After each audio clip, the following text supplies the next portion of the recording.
Good morning. Last class में हमने क्लैसियस-क्लैपेरॉन equation को एक टिपिकल आइसोथर्मल कर्व से निकालना देखा था और आज हम इसी को जो क्लैसियस-क्लैपेरॉन इक्वेशन थी dp/dt is equal to L over T v2 minus v1 को आज हम मैक्सवेल इक्वेशन जो मैक्सवेल थर्मोडायनेमिक रिलेशन थे उसके वजह से किस टाइप से हम निकाल सकते हैं उसको हम देखने वाले हैं। तो स्टार्ट करते हैं। तो टॉपिक है Clausius Clapeyron equation.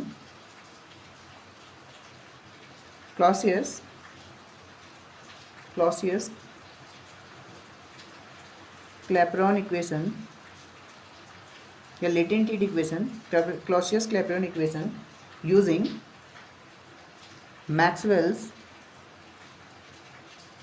Thermodynamic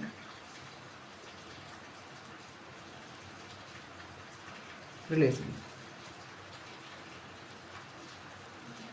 क्लैसियस-क्लैपेरॉन equation through thermodynamic Maxwell relation. तो अब हम क्या करेंगे, यहाँ पर मैं सेकंड थर्मोडायनेमिक रिलेशन का यूज करूंगा। From second thermodynamic relation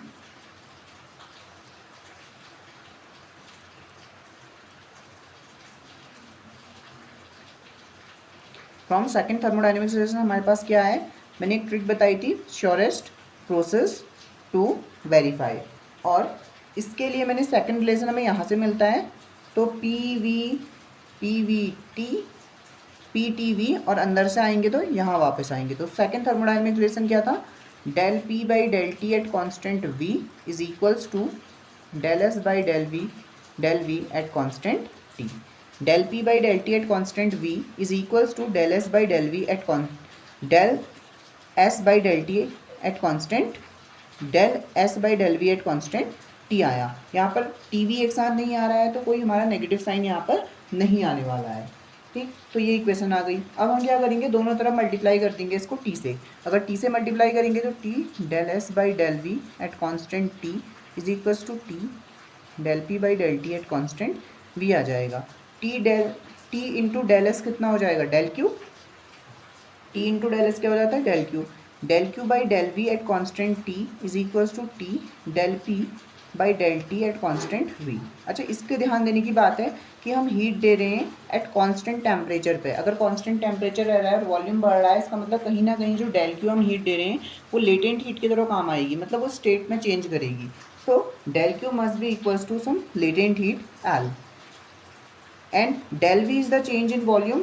so change in volume, suppose करते हैं कि आपका लिक्विड जो मेल्ट करा वो इनिशियल जो भी था, इनिशियल वॉल्यूम V1 था, फाइनल V2 में चले गया, तो चेंज जो आएगा डेल V वो फाइनल माइनस इनिशियल आ जाएगा, final minus initial V2 minus V1।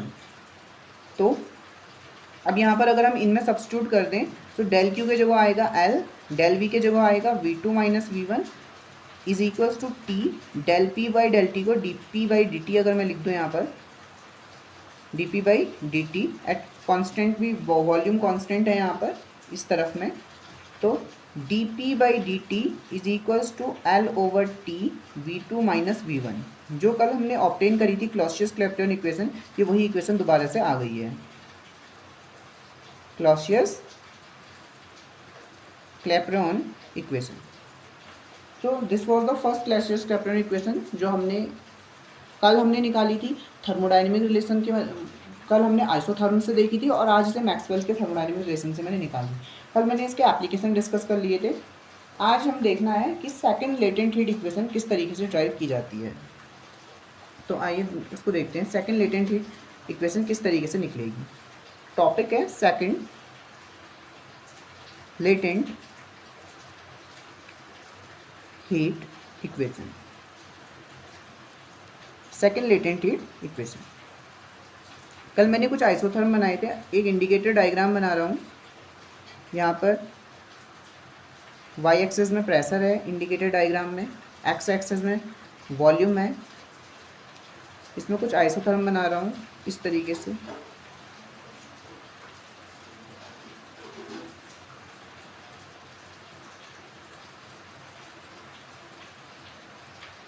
जो ऊपर वाला आइसोथर्म है इसको नाम देता हूँ स्मॉल a, यहाँ पर a है, ये b है और ये स्मॉल b है। यहाँ पर d है और ये कैपिटल D है यहाँ पर,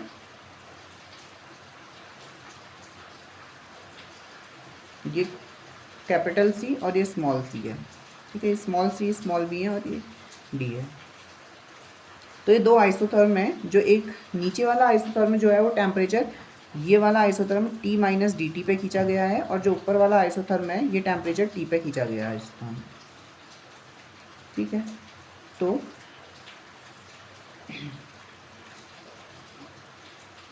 नेक्स्ट पेज पर आते हैं। तो आइसोथर्म में एक बार यहाँ पर फिर बना देता हूँ किस तरीके से थे, इसी पे उसको डिस्कस कर लेंगे इस पेज में। तो यहाँ पर एक इंडिकेटर डायग्राम था बेसिकली, वाई एक्सिस में प्रेशर और इसमें वॉल्यूम है। तो आइसोथर्म कुछ इस तरीके के चल रहा है, और दूसरा आइसोथर्म भी इसी के इसमें इस तरीके से। जो ऊपर वाला आइसोथर्म है टेम्परेचर T पे है, नीचे वाला T माइनस डी टी पे है, कुछ कम टेम्परेचर पे है। ये A है छोटा A, ये कैपिटल A है, ये B है, यहाँ पर कैपिटल B है, यहाँ पर ये कैपिटल D है बेसिकली, ये भी D है, ये वाला है B और ये B, ये वाला भी C और ये स्मॉल c, ठीक है। तो अब क्या करेंगे, A से D को ज्वाइन करते हैं, B से इसको ज्वाइन करते हैं, और ये जो बनेंगे ए डायबिटिक्स बनेंगे। जब हम A से D को ज्वाइन कर रहे हैं और B से, तो ये दो क्या बन रहे हैं, ए डायबिटिक, और इस ए डायबिटिक से हमारी पूरी एक कार्नोट साइकिल बन गई होगी यहाँ पर इस तरीके से, ठीक है। तो अब सपोज करते हैं कि C1 जो है, C1 और C2 में कुछ मान रहा हूँ। C1 क्या है, ये है specific heat of a liquid in contact with this vapor, specific heat of liquid in contact with its vapor है, और C2 यहाँ पर है specific heat of vapor of saturated vapor pressure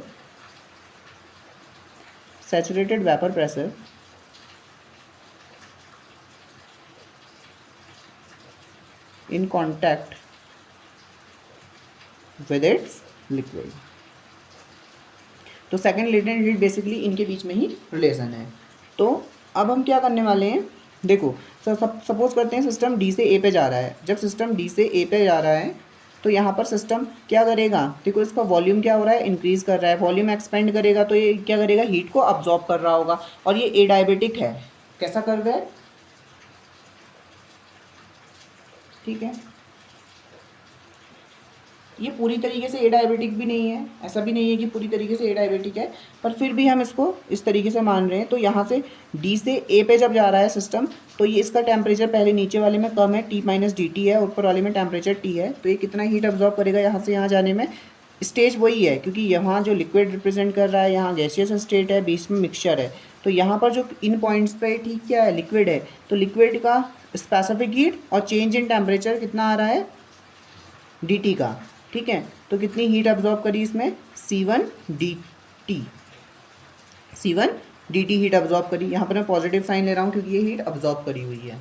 फिर जब सिस्टम A से B में जा रहा है, A से B तो आइसोथर्म है, तो आइसोथर्म में क्या हो रहा है, A से B में जब सिस्टम जा रहा है तो यहाँ पर क्या हो रहा है कि ये क्या करेगा, जब यहाँ से यहाँ जाएगा तो A क्या पर लिक्विड है और B पे क्या हो जा रहा है, गैस हो जा रहा है। तो यहाँ से जब A से B पे जाएगा तो ये फेज ट्रांजिशन हो रहा है। फेज ट्रांजिशन में जो इन्वॉल्व होगी वो लेटेंट हीट होगी। सपोज करते हैं इसकी लेटेंट हीट L है, तो यहाँ पर प्लस L आई गया, इतना हीट को ये क्या कर रहा है, A से जो लिक्विड से गैस में जा रहा है, इसका मतलब इतनी हीट को ये क्या करेगा, अब्जॉर्ब करेगा या रिलीज करेगा। क्या करेगा, अगर लिक्विड से गैस के तरफ को जा रहा है तो ये अब्जॉर्ब करने वाला है इतनी हीट को, तो अब्जॉर्ब करेगा तो सिस्टम अब्जॉर्ब पॉजिटिव लेंगे तो एल डी टी हो जाएगा, एल, ठीक है। उसके बाद बी से सी में जब सिस्टम जाएगा तो यहाँ टेम्परेचर क्या हो रहा है, डिक्रीमेंट आ रहा है, तो डिक्रीज आएगा तो ये रिलीज़ करेगा हीट को बी से सी में जाने में। तो अगर हीट रिलीज़ करेगा तो कितनी हीट होगी, अब यहाँ पर ये वेपर स्टेज में है, वेपर स्टेज में डी टी का चेंज हो रहा है, तो यहाँ पर स्पेसिफिक हीट और वेपर यूज़ होगी माइनस C2 dt। उसके बाद C से D में जाएंगे, तो C से जब D में सिस्टम जा रहा है, C से D पे जा रहा है, तो जब सी से डी पे जाएगा तो वापस से अब यहाँ पर temperature T minus D T है और यहाँ पर ये वेपर से क्या बन रहा है, लिक्विड बन रहा है। तो इसका मतलब हीट को रिलीज़ करेगा और कितनी करेगा, जितनी उसकी लेटेंट हीट होगी इस टेम्परेचर पे टी माइनस डी टी पे, और वहाँ पर लेटेंट हीट मान लेते हैं एल माइनस डी टी है, तो minus L minus D T heat को ये रिलीज़ करेगा। तो नेट हीट अब्जॉर्ब कितनी हो जाएगी वो देखते हैं। नेट हीट अब्जॉर्ब, नेट है N E T, net heat absorb is equals to, सबका सम हो जाएगा C one D T plus L minus C two D T minus L plus D T, D L मतलब ये D L है, D L. तो यहाँ पर कुछ कैंसिल हो रहा है, ये तो C one minus C two D T एक साथ आ जाएगा, एल से एल कैंसिल हो जाएगा plus D L, D L आ जाएगा। तो this is the net heat absorb. ठीक, अब नेट हीट अब्जॉर्ब तो ये हुई। तो नेट हीट अब्जॉर्ब जो होगी, जो नेट हीट अब्जॉर्ब इसने करी वो मतलब टोटल हीट अब्जॉर्ब मतलब कितनी उसने जो रिलीज़ करी थी उसको मैंने माइनस कर दिया। अब जितनी अब्जॉर्ब कर गई तो इतनी हीट तो कम्प्लीटली वर्क में कन्वर्ट हो गई, और वो कम्प्लीटली वर्क में कन्वर्ट होगी। तो एक्चुअल में अगर मैं इसमें एक लिमिटिंग केस लूँ कि अगर ए और जो ये दो कर्व हैं बहुत पास हो जाएं तो लगभग ये कार्नोट साइकिल की तरह बिहेव करने लग जाएगी। ठीक है, अगर ए बी जो है वो डी सी के बहुत पास हो जाए, क्योंकि ये जो होंगे ये बहुत छोटे हो जाएंगे, उसमें इतनी कम हीट अब्जॉर्ब होगी कि ये लगभग ए डायबिटिक के तरह काम करेंगे। तो उस केस में जब ये बहुत पास हो जाएगा, एरिया बहुत छोटा हो जाएगा, तो उस केस में work done in the limiting case, in limiting case क्या, A D and B C tending to zero, इस लिमिटिंग केस में ले रहा हूँ। तो यहाँ पर वर्क डन कितना आएगा, वर्क डन यही हीट अब्जॉर्ब के बराबर होगा। और वर्क डन कितना होगा, इसके अंदर जो एरिया है, एरिया कितना है, अगर ए पॉइंट पे मैं वॉल्यूम V1 कहता हूँ, यहाँ पर वॉल्यूम V2 कहता हूँ, और ये यहाँ पर प्रेशर जो है वो P प्लस DP है, और यहाँ पर प्रेशर P है, तो इसका चेंज कितना आएगा, वर्क डन आएगा, एरिया इसका V2 माइनस V1, क्योंकि ये डिस्टेंस V2 माइनस V1 हो जाएगी, और ये हो जाएगा DP, एरिया ऑफ रेक्टेंगल से। तो ये वर्क डन और ये हीट अब्जॉर्ब दोनों बराबर होंगी कि इतनी हीट को इसने वर्क में कन्वर्ट कर दिया है। तो यहाँ पर क्या आएगा, वेदर इज, तो ये आ जाएगा। चलिए एक स्टेप और बताता हूँ इसके बाद। हमने कल क्लैसियस-क्लैपेरॉन इक्वेशन की फर्स्ट इक्वेशन निकाली थी, अभी भी निकाली, D P by D T is equals to L over T V two minus V one. तो यहाँ से V2 माइनस V1 और DP की वैल्यू क्या आ जाएगी, तो ये आ जाएगा DP V2 minus V1 is equals to L by T D T. तो इस L बाई टी को मैं यहाँ सब्स्टिट्यूट करने वाला हूँ यहाँ पर। तो इसकी वैल्यू W की वैल्यू क्या हो जाएगी, नेक्स्ट पेज में देखते हैं।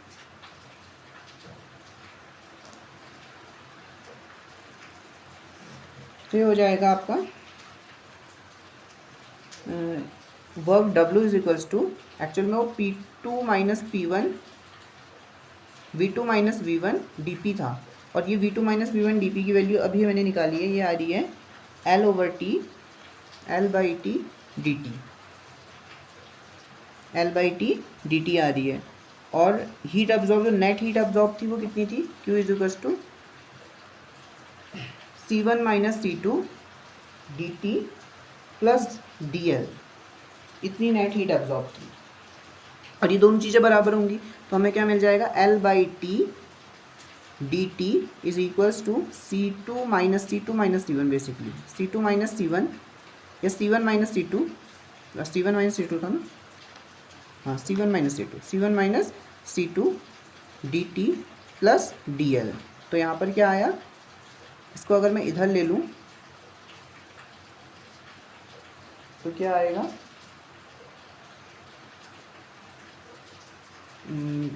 ये आएगा, इसको इधर ऐसे ले लेते हैं। तो C1 minus C2 D T is equals to L by T D T minus D L. तो C1 minus C2 is equals to L by T minus D L by D T. इसको अलग form में क्या लिख सकते हैं, C2 minus C1 is equals to L by T मतलब D L by D T minus L by T. तो ये जो इक्वेशन आती है उसे कहते हैं सेकंड, ये है second latent heat equation, second latent heat equation. तो this was the second latent heat equation, जहाँ पर C2 मैंने पहले भी बताया, C2 जो था वो यस C2 है specific heat of vapour, specific heat of vapour in contact with its liquid, अपने लिक्विड के साथ कांटेक्ट में है। और जो C1 है वो क्या है, specific heat of liquid in contact with its vapour. ठीक है, होपफुली इतना आपको आ गया होगा। अब इस यूनिट जो है हमारी, इसका लास्ट टॉपिक बचा हुआ है जहाँ पर ये ट्रिपल पॉइंट करके दिया हुआ है, तो उसको डिस्कस करते हैं। तो अगला टॉपिक है ट्रिपल पॉइंट दिया हुआ है इसमें।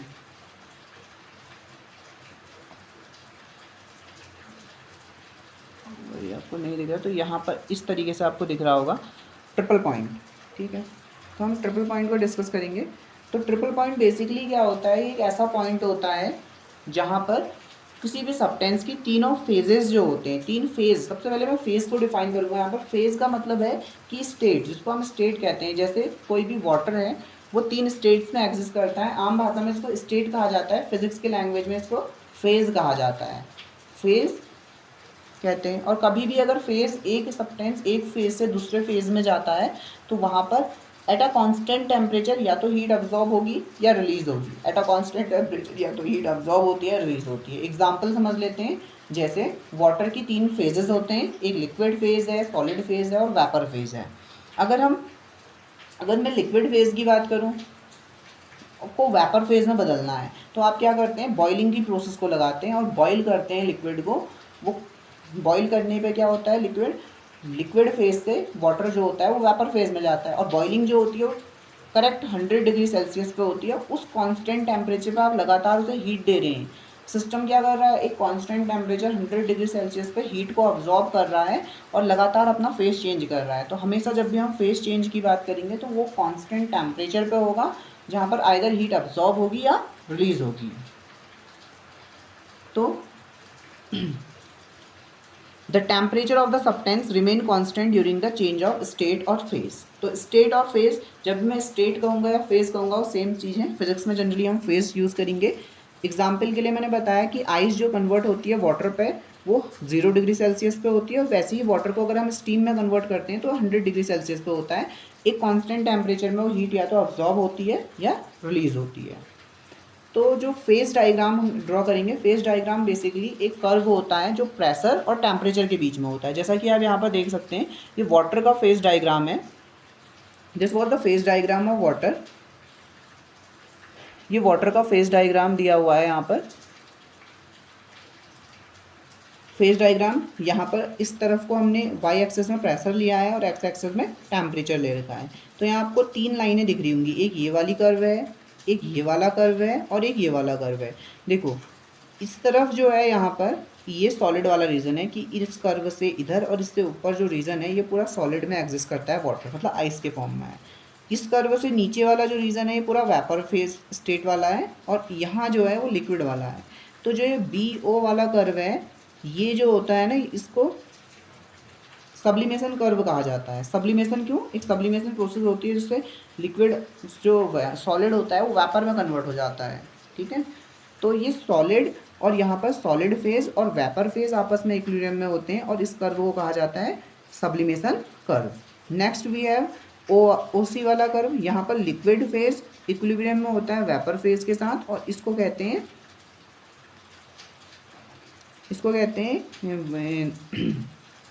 इसको कहा जाता है वेपोराइजेशन कर्व। ये OC जो है वेपोराइजेशन कर्व है, और OA जो यहाँ पर है वो फ्यूज़न कर्व है, जो सॉलिड और लिक्विड के बीच में, सॉलिड और लिक्विड फेज इसके अलावा इक्विलिब्रियम में रहते हैं। मतलब जो इनमें पॉइंट है यहाँ पर सॉलिड और लिक्विड को एक्सिस्ट कर सकते हैं एक दूसरे के साथ। अब आपको क्या दिख रहा होगा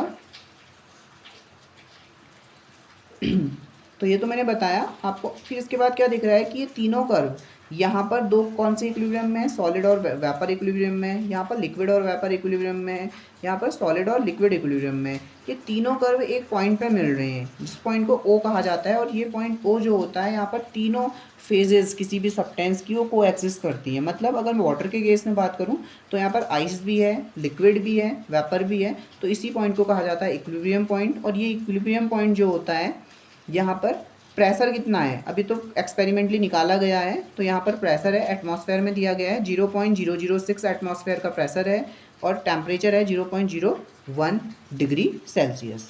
तो वाटर के लिए ये होता है। या अगर हम इसे दूसरे उसमें कहें, कैल्विन में कहूँगा, तो 273.16 कैल्विन है टेम्परेचर, और प्रेशर है 6.11 इंटू 10⁻³ पास्कल। ठीक, तो इसकी डेफिनेशन देख लेते हैं ट्रिपल पॉइंट की। ट्रिपल पॉइंट की अगर मैं डेफिनेशन की बात करूं तो इसकी डेफिनेशन है ट्रिपल पॉइंट की,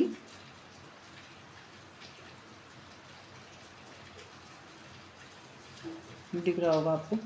ट्रिपल पॉइंट की डेफिनेशन की बात करें तो क्या है, the temperature pressure at which the fusion curve, vaporisation curve and the sublimation curve meet all the 3 phases of the substance को एग्जिस्ट। मतलब सारे 3 फेजेस को एग्जिस्ट करें, और तीनों कर्व जो सब्लिमेशन कर्व है, वेपोराइजेशन कर्व है और फ्यूजन कर्व है, वो सब जिस पॉइंट पे मीट करते हैं उसी पॉइंट को ट्रिपल पॉइंट कहा जाता है। एग्जाम्पल देखते हैं। एग्जाम्पल में देखने वाले हैं इसका फ्यूज़न। एक और है, एक तो मैंने वाटर का बताया हुआ था आपको, यहाँ जो दिख रहा है लेफ्ट पेज में, ये वाटर का फ्यूज़न कर्व है, मतलब वाटर का फेस डायग्राम है, और ये जो है ये कार्बन डाइऑक्साइड का फेस डायग्राम है। ठीक है, तो आपको ये इसमें प्रेशर ले रखा है, वाई एक्सिस में प्रेशर है, एक्स एक्सिस में टेम्परेचर है। इसे अलग अलग टाइम पे प्लॉट किया, मतलब अलग अलग प्रेशर को अलग अलग टेम्परेचर की वैल्यू के लिए प्लॉट किया गया है। तो यहाँ पर भी वही 3 स्टेज हैं, सॉलिड, लिक्विड और वेपर। तो यहाँ पर बी ओ जो है, फिर से यहाँ पर सॉलिड और वेपर एग्जिस्ट करते हैं इक्विलिब्रियम में, और इस कर्व को कहा जाता है sublimation curve. And we have the O A, जहाँ पर सॉलिड और लिक्विड इक्विलिब्रियम में है, इसको फ्यूज़न कर्व कहते हैं, और लिक्विड और वेपर हैं, इसको वेपोराइजेशन कर्व कहते हैं।